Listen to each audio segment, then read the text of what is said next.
This slide compares typical menopause symptoms before and after HRT using a clear side-by-side visual, showing that hormone therapy often reduces hot flashes, improves sleep, stabilizes mood, relieves vaginal dryness, and can slow bone density loss.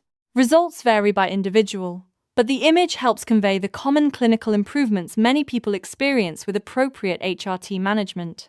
The diagram here shows how hormones in HRT interact with estrogen and progesterone receptors in breast cells, which can stimulate tissue and sometimes increase breast density. The illustration notes that roughly 20–35% of users may see denser breast tissue during treatment, which can make mammograms harder to read.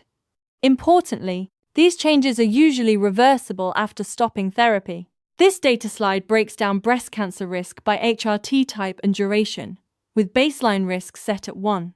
Estrogen-only HRT shows a small risk increase around 1.1–1.3, while combined estrogen-progestin therapy is associated with a larger rise around 1.52, and the chart below shows risk rising with longer use, minimal under 1 year, more evident after 1 to 5 years, and most pronounced beyond 5 years.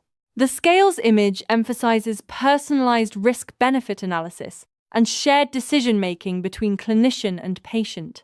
It reminds us to weigh quality-of-life gains, like symptom relief and bone health, against potential risks that depend on HRT type, duration, and individual factors, such as family history, body weight, and breast density, so choices are tailored and revisited over time. This final slide outlines non-hormonal alternatives and a long-term breast health plan, recommending lifestyle adjustments, non-hormonal medications, or complementary approaches for symptom control, alongside ongoing monitoring, monthly breast self-checks, regular clinical exams as advised, and routine mammography, typically every 1 to 2 years, for women aged 40 to 74, adjusted according to personal risk and clinician guidance.